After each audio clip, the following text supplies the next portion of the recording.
So, hi, Dedeep. Good morning, and thanks a lot for joining us on this discussion today. The idea, as I said, is really to just get into your head, understand, what does it take for a software business or even a services business, any business which is in this B2B space. What does it take for them to be successful? What does it take for them to grow their business? How do they take critical decisions about managing the organization, hiring people, various things? I mean, we can talk about a different set of topics, but maybe to start with, why don't you take us through your journey? You've had a fantastic career, in SAP for almost 20 years. So why don't you just take us through your journey quickly, and then we can get into some more details. Sure. So good to meet you again, Siddharth. It's been a while. So these days we all connect virtually. So I guess that's more convenient. So good. So it's once in a while you get a time to pause and look at what your journey has been, and sometimes you're also amazed because when you go through it, when you're in the battlefield, you really don't figure out how good, whether you're winning or losing. When you step back, you know that's when you figure out how's been your journey. So I've had this opportunity. So if I have to share my experience over the last 2 decades, primarily where I've spent 80% of my professional career with SAP. So if I have to look at my experience over the 80% of my period, I'll have to give it in one word. It's been an experience of 100x. So let Okay. me let me try and let me try and explain to you what I mean by that. So when I joined the organization in 2000, our revenue in the country was about 6 million. End of last year, our revenue was 600 million. Wow. When we started, when I joined the company, we had less than 100 customers. When I last checked, we had more than 10,000 customers. And finally, what's been most satisfying, if you look at our journey to cloud, from being an on-premise company to a cloud Hmm. company, Hmm. globally, SAP has done a remarkable work. In India, we have been fortunate to have been able to replicate the journey, in the sense that we start in the over last couple of years, our journey happened from less than a million to 100 million, right? To being a market leadership position in SaaS, in enterprise SaaS. So that's been, I would say, a pretty interesting journey. That's why I said it's, when I look back, I said, wow, it has been a 100x experience. But when I joined the company in day one, I still remember my first day.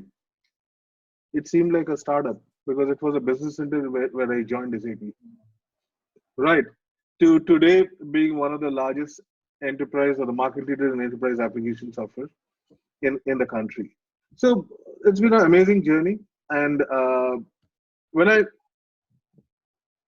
look at the stages of this growth or this journey, and I look through the various opportunities I received over this 2 decades, right from walking into the shoes of account manager to being the sales manager to being the CEO of the organization, where I had to build the sales support organization, the business operation organization, the support organization to make our salespeople, our Yeah.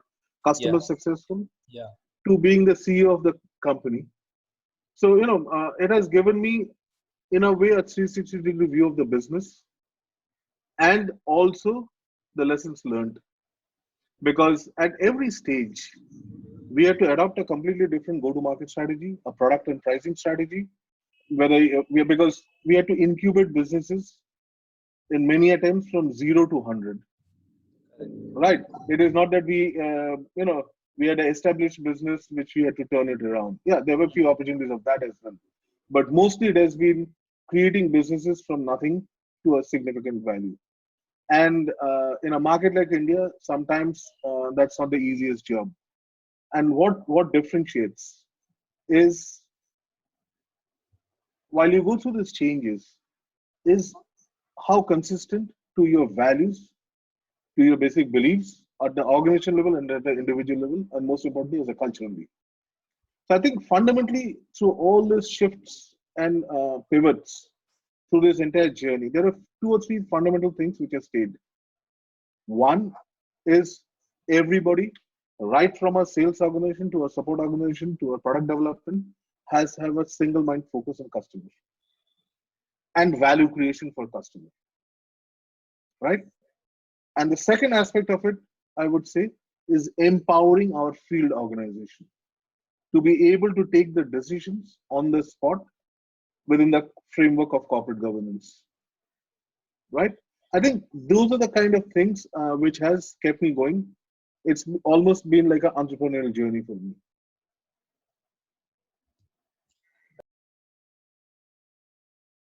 Fantastic. So Deep, if you have to break it down and look at what are the elements of the business, right? I mean, if you look at a software business, what would you say are the foundational elements? If I have to look at the organization, I have to look at the business model, I have to look at culture. How would you look at the maybe from a functional perspective? And from these elements perspective, how would you look at building the business, a software business? Yeah, a very good question. And I think it's a very, very relevant one. Depending upon your starting point, Yeah, right? Where do you start from? Various yeah, companies start from various places. Again, there's no right or wrong. yeah. So I'll share my experience over the last 2 decades. So our starting point for SAP in India was a high touch model.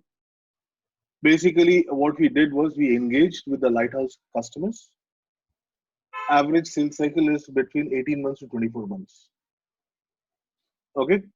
And what we did was we not only ensured that we won those deals, we won those engagements, we also ensured that they become referenceable customers. Actually, even despite being an account manager or a salesperson, 50% of my time is to go to manage the customer projects, to ensure that the partners are delivering, to ensure that the product engineers are supporting the project, to make them a referenceable customer. That I would say was my initial stage of my learning. And then at that stage, there were a handful of engagements.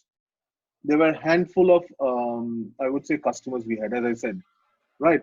And there are also a handful of people. So what we had to do is that, almost like a startup, we had to roll up our sleeves and do everything ourselves. Right Yeah, from writing a proposal, making the presentation, even sometimes doing the demo.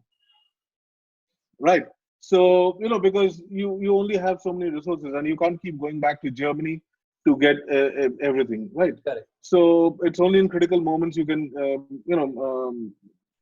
get back your, I would say technical expertise from your headquarters. But Yeah, otherwise, you have to do everything yourself. So I think that feeling and that sense was really, really exhilarating. Obviously, it took us a while because our focus was not just to win customers, but to make them successful. That is how we started the journey. So that I would say the initial couple of years of the phase, and we were reasonably successful. And what we did was we focused on specific industries, hmm, right? Specific industries which are essentially manufacturing, consumer, pharmaceutical, those kind of industries, which needed at that point of time an enterprise application system like an ERP, right? So that was, I would say, my first phase of my learning. And the organization setup was you have a handful of account managers, a couple of pre-sales, solution engineers, but you rely heavily on your partners, on your ecosystem, which is again a handful, right? And they may not have all the expertise.